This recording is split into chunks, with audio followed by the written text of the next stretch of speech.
गुरुर्ब्रह्मा गुरुर्विष्णु गुरुर्देवो महेश्वरा गुरु साक्षात् परब्रह्म तस्मै श्री गुरुवे नमः। नित्यं शुद्ध निराभासं निराकारं निरंजनं नित्यबोध चिदानंदं गुरुर्ब्रह्म नमाम्यहं। यस्य पादप्रभाद्यस्ता प्रपंचो भाति भासुराय तमहं सद्गुरु वन्दे पूर्णानंद चिदात्मकम्।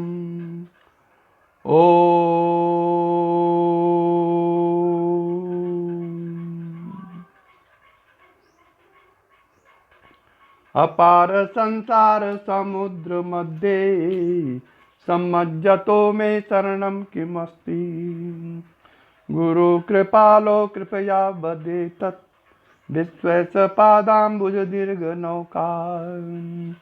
गुरु कृपालो कृपया वदेतत् विश्वस्य पादाम्बुज दीर्घ नौका। बद्धो हि को वा विषयानुरागी को वा विमुक्तिर्विषया विरक्ति को वाति घोरो नरकस्वदेह तृष्णाक्षया स्वर्गपदं किमस्ति। ओम परम भगवत स्वरूप सद्गुरुदेव श्री देवेंद्र विज्ञानी जी महाराज के चरण कमलों में प्रणाम करते हुए इस परंपरा के सभी साधकों की आध्यात्मिक उन्नति की प्रार्थना श्री चरणों में करते हुए सौंदर्य लहरी पर आगे का प्रवचन प्रस्तुत किया जा रहा है।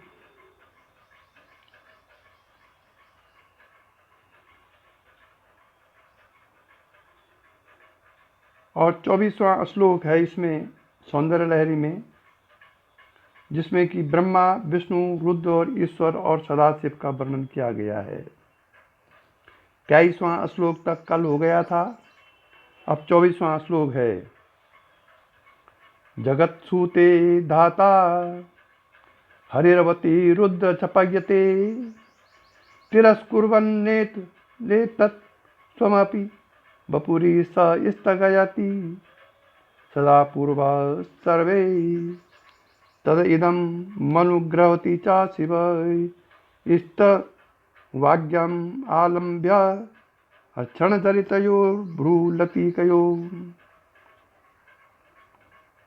क्या अर्थ हुआ इसका? जगत्सु ते धाता हरिरवति रुद्र छपयते तिरस्कुर्वन्ने तत् स्वमपि वपुरी स स्थगयति सदा पूर्वा सर्वा तदयमनुगृह्णाति च शिव स्तवज्ञा आलम्ब्य क्षणचलितयोर्भूलतिकयो। इसका अर्थ है ब्रह्मा जगत की रचना करते हैं, हरि पालन और रुद्र संहार करते हैं। ये हरि विष्णु और रुद्र का काम है। ईश्वर सबका तिरस्कार करके अपने को स्थिर रखते हैं और शिव जिनके नाम का पूर्व सदा लगा हुआ है, सदाशिव, अर्थात सदाशिव इस सब को लील जाते हैं अथवा तेरे क्षण चपल भ्रूलताओं की आज्ञा को आलम्बन लेकर सब ओर अनुग्रह करते रहते हैं।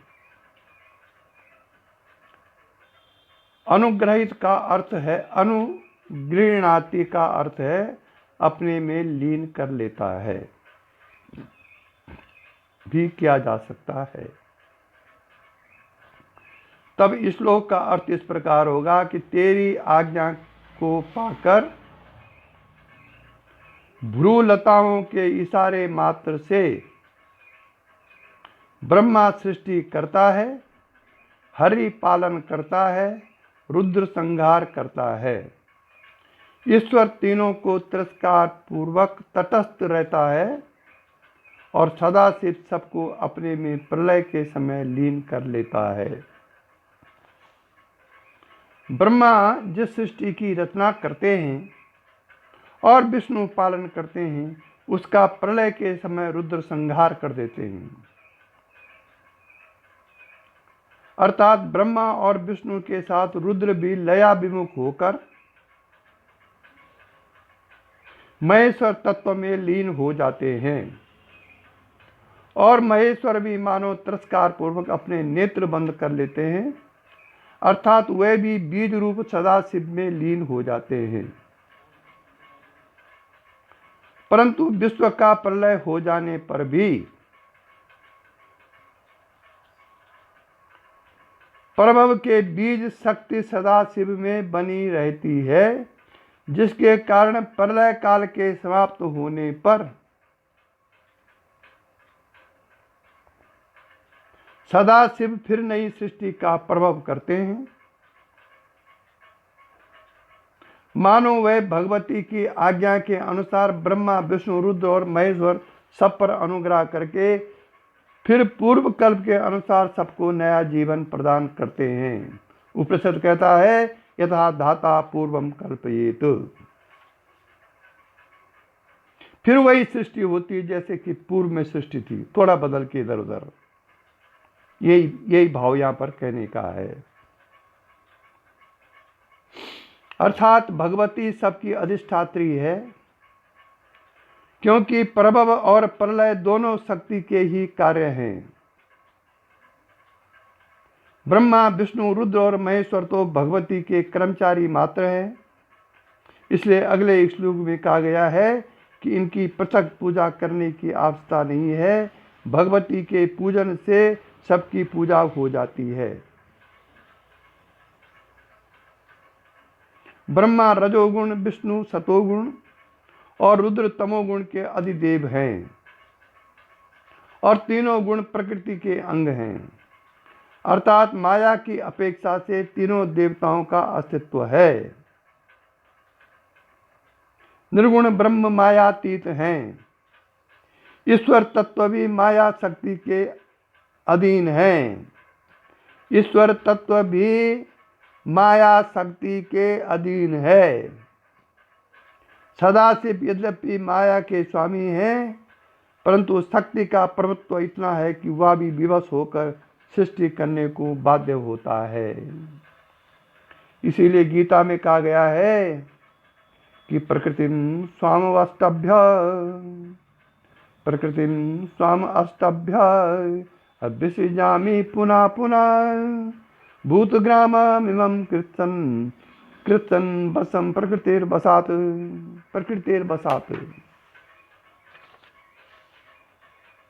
ओम। अब है 25वां श्लोक। त्रयाणां देवानां त्रिगुणजनितानां तव शिवे भवेत् पूजा तव चरणयोर्या विरचिता। तथा हि त्वत्पादोद्वहनमणिपीठस्थनिकटे स्थितो हेते संचन मुख केलित करोतु स्वमुकुटा। अर्थात हे शिवे, तेरे चरणों की जो पूजा की जाती है उसे तेरे तीनों गुणों से उत्पन्न इन देवों के भी पूजन हो जाता है। इसलिए यह उचित ही है कि इन तीनों देव तेरे चरणों को धारण करने वाले मणियों के बने आसन के निकट अपने मुकुटों की शोभा बढ़ाने के लिए हाथ जोड़े खड़े रहते हैं। यहाँ पर भगवती के पूजन से सभी देवों का पूजन हो जाता है, ये यहाँ पर भाव है। अब 26वां। विरंची पंचत्वं व्रजति हरिराप्नोति विरतिं विनाशं कीनाशो भजति धनदो याति निधनम्। वितन्द्रा माहेन्द्री विततिरपि सम्मीलति दृशाम् महासंगारेऽस्मिन् विहरति सती तत्त्वत्परिपतिरसौ। हे सती, इस महाप्रलय के समय ब्रह्मा पांचवी अवस्था को प्राप्त हो जाता है, अर्थात मर जाता है। हरि विरति को प्राप्त होते हैं। कीनाश मतलब यमराज का नाश हो जाता है। धनद कुबेर को निधन मरण हो जाता है। जिसको कभी तंद्रा नहीं आती वह 1000 नेत्रों वाला महेंद्र भी अपनी फैली हुई सृष्टि वाला नेत्र बंद कर देता है, परंतु तेरा पति सदाशिव तो तब भी विहार ही करता रहता है। महाप्रलय में सब देवों का लय हो जाता है, केवल परब्रह्म ही रहता है और शक्ति भी उसमें अव्यक्त दशा में बनी रहती है। सतियों के सतीत्व की इतनी महानता है कि उनका सौभाग्य सदा अखंड रहता है। इसलिए हे सती, तेरा पति महाप्रलय में भी रहता है, जबकि ब्रह्मा विष्णु रुद्र महेश इंद्र कुबेर और मृत्यु की भी मृत्यु हो जाती है। यह भगवती के सतीत्व का ही प्रभाव है कि सदाशिव तभी बने रहते हैं, क्योंकि सदाख्य तत्व में विश्व का बीज रहता है और बीज कभी नष्ट नहीं होता। यदि विश्व का बीज नष्ट हो जाए तो प्रलय के पश्चात फिर सृष्टि कैसे हो सकती है। वेद कहते हैं यथा धाता पूर्वम कल्पयत।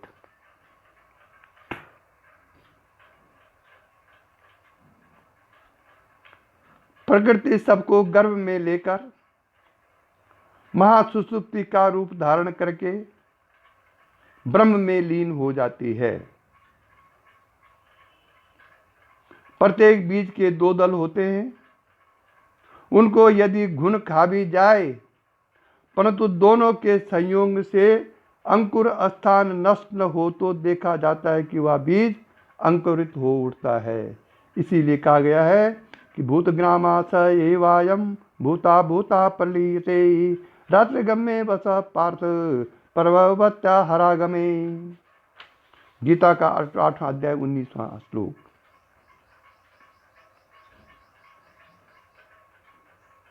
अब है 3 प्रकार का पूजन। अधिकारी भेद से पूजन भी 3 प्रकार का होता है। ओटिक दुआम जाम तुम पाथुनी संतरणा का कुटी कुरलाम। अधिकारी भेद से पूजन भी 3 प्रकार का होता है। अधम अधिकारी के लिए मूर्ति यंत्र इत्यादि द्वारा बाह्य भावना युक्त पूजन कहा जाता है। मध्यम अधिकारी के लिए अंतर्भावना युक्त ध्यानादि अंतर्यागों का साधन है और उत्तम अधिकारी का पूजन उसकी अद्वैत ब्रह्म भावना ही है। इनको कर्मसा अपरा पूजा, परा परा पूजा और परा पूजा कहते हैं। द्वैत भाव का सर्वथा अभाव हो जाने पर ही परा पूजा ही बन सकती है। गिरीश चौधरी कृपया ध्यान दें। वह साधक अपरा अर्थात बाह्य पूजा का अधिकारी है, परंतु अद्वैत भाव के उदय होने के पूर्व और द्वैत भाव के लय होने की अभ्यास दशा में परा और अपरा दोनों का अभ्यास युगपद रहता है।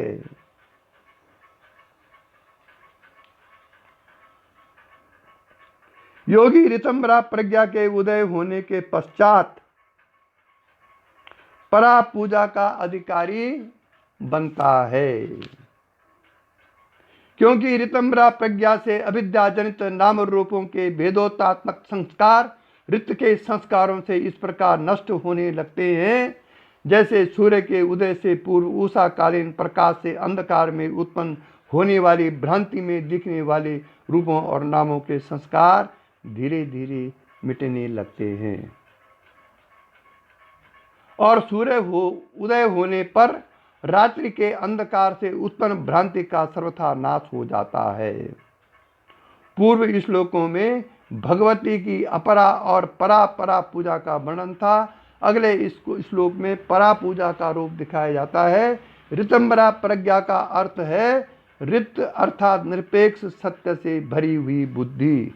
अभी अभी श्री गिरीश चौधरी से इस प्रश्न को पूछ रहे थे ऋतंबरा प्रज्ञा के बारे में, तो इस प्रसंग को जरूर समझ लें। 27वां श्लोक है,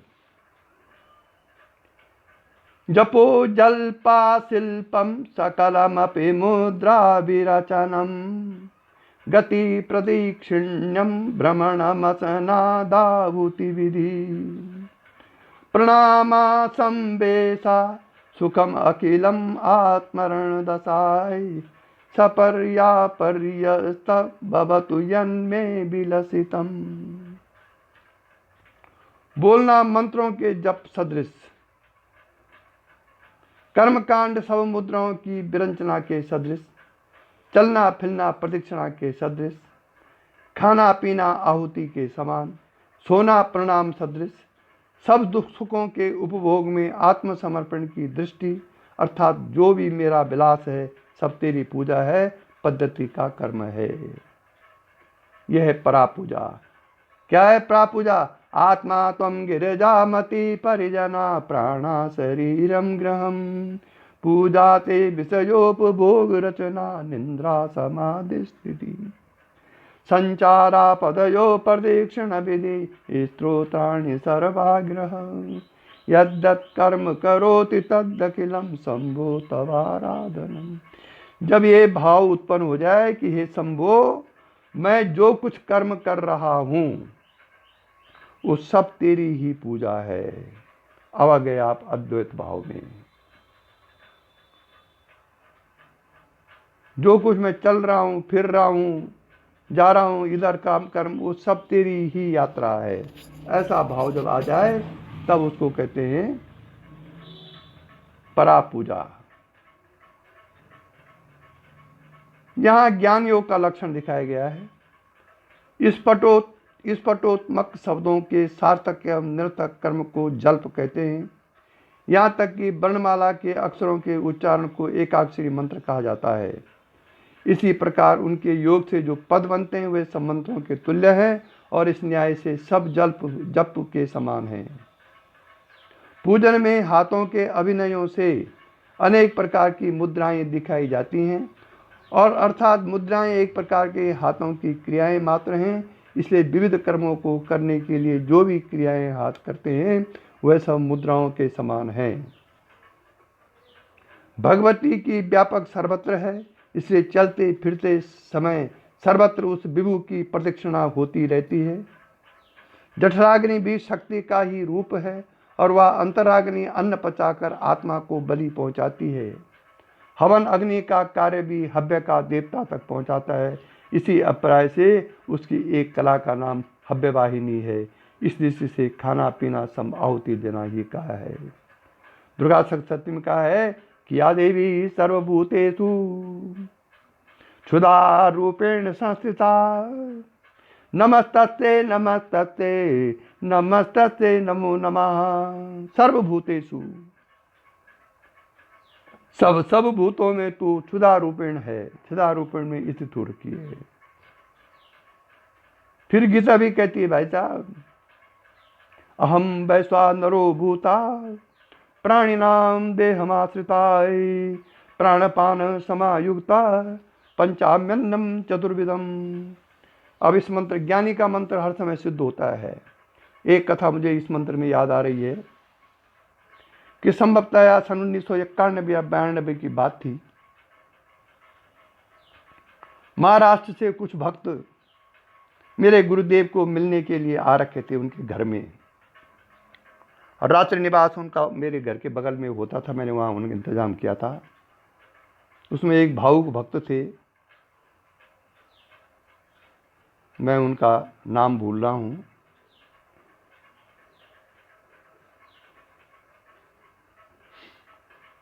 दो तीन लोग थे वो, उसमें एक केवड़े महाराज भी थे।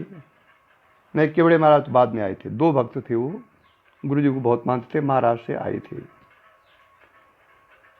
तो सुबह 8:30-9 बजे के करीब नाश्ता हुआ घर में। मैं भी उनके साथ जाता था, मैं भी नाश्ता गुरु जी के यहाँ करता था, वो दोनों करते थे।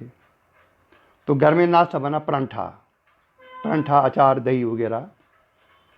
तो जो थे वो वृद्ध सज्जन थे, उनका परांठा से पेट भर गया। अब वो बार बार मुझे बोले कि कोठारी जी मैं दिन में खाना नहीं खाऊंगा। खाना भी गुरु जी के यहाँ था, नहीं नाश्ता नहीं, लंच था गुरु जी के यहाँ। अब लंच वगैरह किया, सब थोड़ा हैवी हो गया लंच। वो वृद्ध सज्जन थे और गप लगाते लगाते 2:30-4 बज गए। गुरु जी थे, मैं था और 2 लोग थे महाराष्ट्र जो आ रखे थे। तो 4 बजे हम चलने लगे। गुरु जी ने कहा भाई कहाँ जा रहे हो, चाय वाय पियो, शाम को यहीं से खाना खा के जाना। अब दिन में 2-2:30 बजे हैवी लंच कर जाता। मैं तो जवान आदमी था, मेरे तो कोई बात नहीं थी, पर उसमें एक सज्जन बूढ़े थे, उनका पेट ओवर हो गया। अब 4 बजे वो तो गुरु जी ने कह दिया तो कोई उठ नहीं सका। फिर ठीक है, गुरु जी के आग्रह पर हम रह गए। 4-4:30 बजे चाय पी, फिर गप सप लगाते हुए गुरु जी अध्यात्म की चर्चा। गुरु जी जब बोलते थे तो 2-2.5 घंटे से पहले चुप रहते नहीं थे, वो बोलते गए। होते करते 5-5:30 बज गए। हम फिर घर आने के लिए उठने लग गए। गुरु जी कहा कहाँ जा रहे हो, शाम को खाना खा के जाना यहाँ से। उनको लोगों को खाना खिलाने की बड़ी रुचि थी गुरु जी की, बहुत अच्छा मानते थे वो लोगों को भोजन कराना। अब फिर रुक गए हम, शाम की चाय पी। अब वो बार बार मुझे बोल रहे हैं कि कोठारी जी मैं शाम को भोजन नहीं करूँगा, बिल्कुल नहीं, मेरा तो पेट बहुत ओवर हो रखा है। तो मैं कह रहा था कि देख लेंगे, अभी तो 5:30 बजे हैं महाराज, देख लेंगे, भोजन तो 8:30 बजे करीब होगा। अब वो लगातार 4-5 बजे बोल रहे थे। 4-5 टाइम उन्होंने मुझे बोल दिया कि भाई मैं भोजन नहीं करूँगा शाम को, चलो। अब शायद गुरु जी ने सुन लिया था कि ये बार बार कोठारी जी ये बोल रहे हैं। गुरु जी के पास तो डर के मारे नहीं बोल रहे थे, कोठारी जी से ये बोल रहे बार बार, मैं देख लेंगे जैसे होगा। अब उनको एक संकोच है कि गुरु जी का आग्रह, अब दूसरा मेरा पेट भरा हुआ है। अब ठीक जब 8 बज गए तो भोजन के लिए पानी के गिलास लगने लगे टेबल पर। उन्होंने कहा कोठारी जी मैं भोजन, कुछ जोर से बोलते मैं भोजन नहीं करूँगा, बस मैं पानी पीऊँगा, भोजन नहीं करूँगा। गुरु ने कहा है भोजन नहीं करोगे, क्यों नहीं करोगे? गुरु जी मेरा पेट भरा हुआ है बहुत ज़्यादा। बस गुरु जी ने फिर यही श्लोक बोला, अहम वैश्वानरो भूता प्राणिनाम देहमाश्रिताय प्राणपान समायुक्ता पंचाम्यन्नम चतुर्विधम। यह श्लोक गुरु जी ने बोल दिया, मुझे आज पूरी याद है, सन 92 की बात है ये। और ज्यों ही ये श्लोक खत्म हुआ और उस वृद्ध सज्जन को भूख लग गई बहुत जबरदस्त। ये होता है ज्ञानी का ये एक वाक्य, वो ब्रह्म में लीन हो गए गुरु जी, मतलब ब्रह्म भाव में आ गए। प्राणपान समायुक्ता पंचाम्यन्नम चतुर्विधम, 4 प्रकार के अन्नों को पचाने वाला मैं ही हूँ। मैं का मतलब वहाँ भगवान श्री कृष्ण था, गीता का श्लोक है ये, और कृष्ण साक्षात ब्रह्म थे। इसी से ज्ञानी के लक्षण प्रकट होते हैं। दिखा दिया गुरु जी ने चमत्कार। अब 10 मिनट बाद उन्होंने कोठारी जी मुझे भूख लग गई, 10 मिनट बाद बोल दिया उन्होंने मुझे। गुरु जी वहाँ से मुलबुल हंस रहे हैं, बहुत मुस्कुराहट गुरु जी के चेहरे पे। और खाना खाते खाते उनको भयंकर भूख लग गई 8:30 बजे, और बंदे ने 5 रोटी खाई। उसके बाद वृद्ध सज्जन थे वो, मुझे तो अंदर से हंसी आ रही थी पर मैं बाहर हंस नहीं रहा था। मतलब मैं सोचा कि गुरु जी इसमें मतलब लोग खराब न माने। और वहाँ पर मैंने गुरु जी की ताकत देखी, उनका जो ज्ञान था वो देखा मैंने। तो इसलिए मुझे इस श्लोक से वो स्मृति आ गई। सन 92 की, आज से 28 साल पहले की बात है ये, 28 के 29 साल। वहाँ पर गुरु जी ने कहा था, हम जब वो बार बार बोलते मुझे भूख नहीं, मुझे भूख नहीं, मुझे भूख नहीं, तब गुरु जी ने कहा अहम वैश्वा नरो भूता, और संकल्प कर दिया भूख लग जाए इसको, तब खाना खाया उसने। तो ये अभ्यास होना चाहिए ब्रह्म भाव का। जब तक ये अभ्यास नहीं है तब तक हम कहीं नहीं हैं। यह अभ्यास कब होगा? जब लगातार हम ब्रह्म भावापन अवस्था का अभ्यास करेंगे। अंदर बाहर एक होंगे जब, ये नहीं कि बाहर कर रहे हैं चापलूसी गुरु की और अंदर कुछ और बोल रहे हैं, तुम तो हमारे गुरु समान हो, लेकिन व्यवहार कर रहे हैं चौकीदारों जैसा, तो वो फिर वो उत्पन्न नहीं होगा। व्यवहार करें जीव भाव जैसा, मनुष्यों जैसा, वो समझ रहे हैं, मुझको नहीं समझ रहा है कोई। तब होगा ये, जब अंदर बाहर एक होगा। इसलिए गीता का 15वां अध्याय का 14वां श्लोक है, अहम वैश्वानरो भूता प्राणिनाम देहमाश्रिताय प्राणपान समायुक्ता पंचाम्यन्नम चतुर्विधम। पर गुरुजी अपनी शक्ति ब्रह्म भावन का परिचय केवल सुपात्र साधकों को ही देते थे। अपने प्रोजेक्शन के लिए उन्होंने कभी ऐसा नहीं किया, जबकि वो अष्टसिद्धि नवनिधि के से भरपूर पूरी ब्रह्म भावना समर्पित साधक थे, वो सिद्ध थे वो त्रिगुणातीत सिद्ध। लेकिन उन्होंने कभी अपना प्रोजेक्ट नहीं किया। अगर प्रोजेक्ट करते तो ये जितने हैं जो उनको किनारे करते रहे जीवन पर्यंत, ये धूल फांकते रहते हैं। लेकिन वो अपने गृहस्थी में साधारण बन करके रहे। साष्टांग प्रणाम में दोनों हाथ, दोनों पैर, छाती, गिरवा और मस्तक 8 अंगों से भूमि को स्पर्श करके किया जाता है। यह है गुरु को प्रणाम करने की विधि। भगवती भीतर बाहर सर्वत्र सब जगह है, इसलिए सोते लेटे व भूसाई होना साष्टांग प्रणाम के समान है। वहीं से परंपरा चली जमीन में सोने की। जिसमें सुख है वह आत्मानंद की लहरें हैं, उनमें चित्त लगाना उसे आनंद ब्रह्म को ही समर्पण करना मात्र है। सिर चक्र पूजन करना तो एक देशीय पूजन है। बीके शक्ति जी ध्यान दें, श्री चक्र पर पूजन करना तो एक देशीय पूजन है। हमारी अनेक प्रकार की विविध चेष्टाएं और कृत्य निरंतर विश्वतोमुखी भगवती का ही तो पूजन किया करती है, क्योंकि वास्तविक पूजन तो भाव से संबंध रखता है।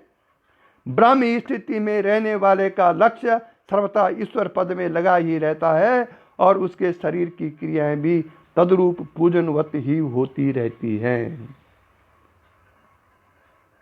शिव शिव रटा कर रात दिन शिव माही मिल जाएगा, सब कष्ट हट जाएंगे आनंद अक्षय पाएगा। अगर हमारा भाव प्रत्येक कर्म में प्रारब्ध बस हम जो भी कर्म कर रहे हैं वो तो होगा। प्रारब्ध के कारण ये शरीर, ज्ञानेंद्रियां, कर्मेंद्रिय, मन, बुद्धि, चित्त, अहंकार, व्यवहार, संस्कार सब प्रारब्ध के अनुसार तो होगा ही। लेकिन यदि हमारा भाव कर्म करते समय ब्रह्म भाव में है, ये सब मैं ब्रह्म के लिए कर रहा हूँ, आत्म समर्पण के लिए कर रहा हूँ, तो फिर भाव बदल जाएगा। भाव पर ही सब कुछ है। छोटा बच्चा जब माता का शिशु पीता है तो उसका भाव वात्सल्य होता है, लेकिन बड़ा ऐसा नहीं कर सकता है, जवान ऐसा नहीं कर सकता है, क्योंकि उसका भाव फिर दूसरा हो जाता है। इसलिए भाव के अनुसार ही सब पूजा है। अगर भाव नहीं है तो द्वैत की पूजा निरर्थक है। अद्वैत में तो भाव कुभाव सब एक है। वहां तो स्वयं जो अद्वैत ब्रह्म है, जब स्वयं वही हो जाता है तो क्या कहां भाव रखेगा वो। इसीलिए कहा गया है, त्वदीयं वस्तु गोविंदा तुभ्यमेव समर्पये। इसलिए भगवती जब अपनी परमपिता परमेश्वर से मिलती है तो वो भगवती शक्ति भी परमपिता परमेश्वर ही हो जाती है और परमपिता परमेश्वर ही भगवती हो जाती है। ये इसका भाव है यहाँ पर। अब है आगे श्लोक, सुधाप्यास्वाधा सुधामप्यास्वाधा प्रतिभय जरा मृत्युहरणिम् विपदन्ते विश्वे विदिशतमाख्यादिवि सदा करालं यच्छ्वेलं कबलितवता कालकलना न संभोस्तन्मूलं त्वं जननी ताटकं महिमा।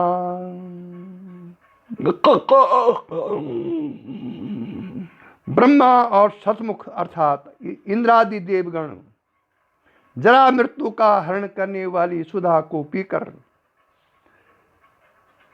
जरा मृत्यु हरण करने वाली सुधा कर को पीकर भी इस विश्व में काल के शिकार होते हैं, और कराल हलाल विष का पान करने वाले शंभु पर काल की कलना नहीं चलती। इसका कारण हे जननी तेरे कर्ण फूलों की महिमा है। ताटंकों के कहने से भगवती के कानों में पहने जाने वाले आभूषणों से इंगित भगवती के अखंड सौभाग्य का अभिप्राय है। विधवा स्त्रियां उनको उतार देती हैं। शंकर का हलाहल विष का असर नहीं हुआ। इसका कारण भगवती का अनादि अनंत अखंड सुहाग है। यह है भगवती के सतीत्व का महात्म्य। वह नित्य है और उसका सुहाग नित्य है। इसलिए शंकर हलाहल को पीकर भी अमर हैं और देवता अमृत पीकर भी मर जाते हैं। यह है देवताओं की जो हम पूजा करते हैं, उसका कारण यह है। तांटंक अर्थात कर्ण फूल सुहाग के चिन्ह माने जाते हैं। किरीटम वैरिच्यम परिहर पुरा कैटभ विदा कठोरे कोटीरे स्वर कठोरे कोटीरे स खलसी जहि जम्बा रिमुकुटम प्रणाभ्रे श्वेतेषु प्रसवुपयातस्य भवनं भवस्याभ्युत्थाने तब परिजनोक्तिर्विजयते। शंकर को अकस्मात अपने भवन में आते देख खड़ी होकर स्वागतार्थ आगे बढ़ने पर तेरी परिचारिकाओं की उन उक्तियों की जय हो। सामने ब्रह्मा के मुकुट से बचे कैटभ को मारने वाले विष्णु की कठोर मुकुट, ओम विष्णु के कठोर मुकुट, वो जो परिचारिकाएं हैं भगवती की, वो विष्णु के कठोर मुकुट से ठोकर लगेगी। जम्बारी इंद्र के मुकुट से बचकर चले। भाव यह है कि सब देव भगवती को सदा साष्टांग प्रणाम करते हैं। अभिप्राय यह है कि एक दिन जब भगवती को इंद्र ब्रह्मा और विष्णु प्रणाम कर रहे थे, तब अकस्मात शंकर आ गए। जब भगवती पति का स्वागत करने उठी तो उनकी परिचारिकाएं कहने लगी कि ब्रह्मा इंद्र और विष्णु के मुकुट से ठोकर न लगे, इसलिए उनसे बचकर चलिए। ये भगवती का अपने पति सदाशिव पर ये भाव है। अब है कैटभ विद। विष्णु भगवान को मधुसूदन और कैटभहारी भी कहते हैं, क्योंकि मधु और कैटभ दो राक्षस उनके मैल से उत्पन्न हो गए थे। जब वे ब्रह्मा जी को खाने लपके तो ब्रह्मा जी ने भगवान की शेष शैया पर सोते देखकर भगवती की प्रार्थना की। प्रार्थना से प्रसन्न होकर नारायण के नेत्रों में निवास करने वाली महामाया ने भगवान को जगा दिया। तब भगवान ने दोनों राक्षसों का वध किया और नाभि से उत्पन्न हुए कमल पर बैठे ब्रह्मा जी को भय से मुक्त किया। उपरोक्त आख्यायिका में नारायण अध्यात्म भाव है और शेष भगवान विराट की कुंडलिनीवत आधार शक्ति है। यह शेष नारायण भगवान कई सिंबल कुंडलिनी देवी का। नारायण को सुलाने वाली निद्रा देवी महासुसुप्ति स्वरूपा बीज शक्ति है। पद्य जो नाभि से निकलता है वह स्पंद स्वरूपा रजोगुण की विमर्श शक्ति है। और ब्रह्मदेव स्वयं शब्द ब्रह्म स्वरूप प्रणव है। ब्रह्मदेव को विराट के प्राण और बुद्धि समझना चाहिए।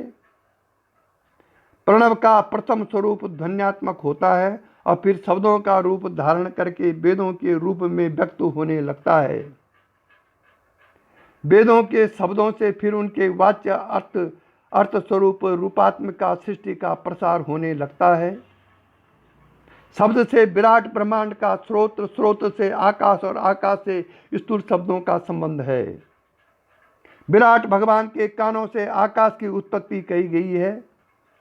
शब्द ब्रह्म रूपी ब्रह्मदेव को खाने के लिए उद्दत नाद का आवरण कानों का मैल है और जो निद्रा के कारण जम गया है, जिसे मधु और कैटभ दो राक्षसों की उत्पत्ति बताई जाती है। यह इसका स्थूल से सूक्ष्म तक का वर्णन।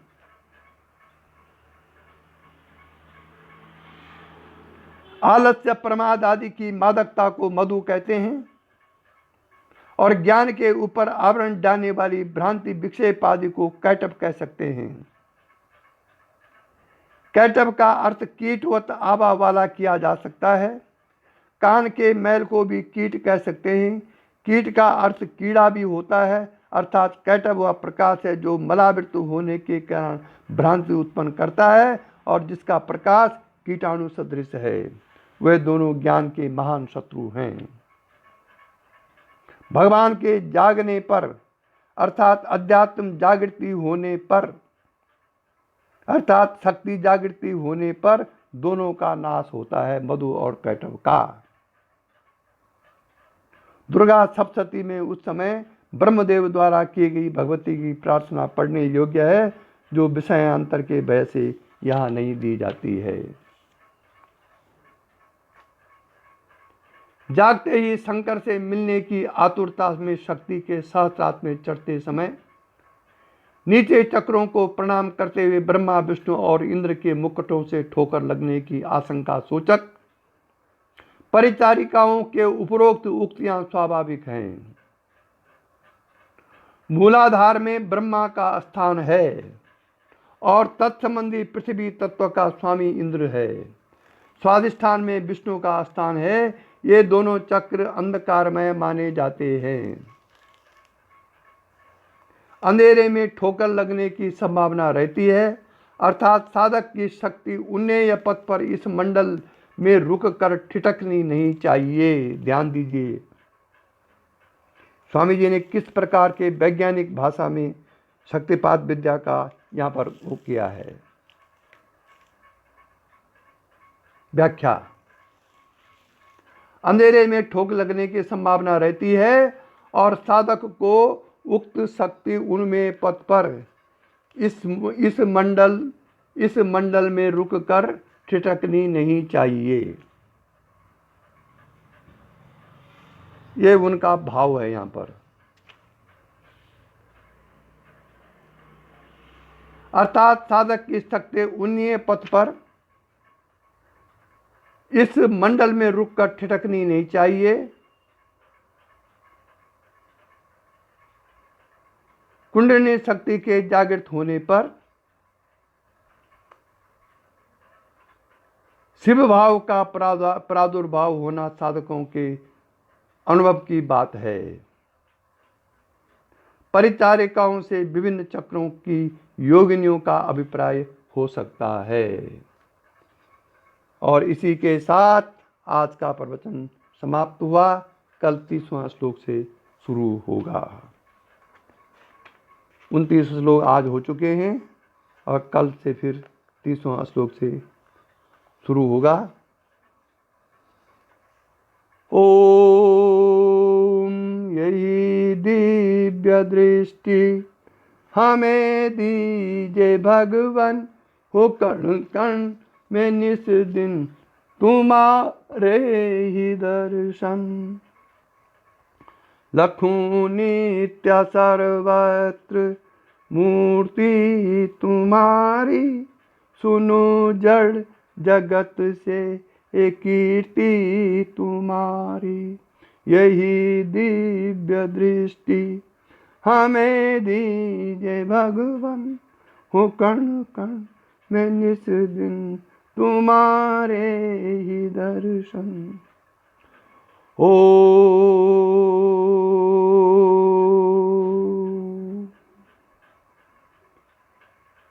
यो योग दीक्षा कलना प्रवीणा, सच्छात्र सिद्धांत वेदांत धुरीणा। तं योगमानन्दमथोददानं गुरुं भजेऽहं बहुभक्तिमानं गुरुं भजेऽहं बहुभक्तिमानं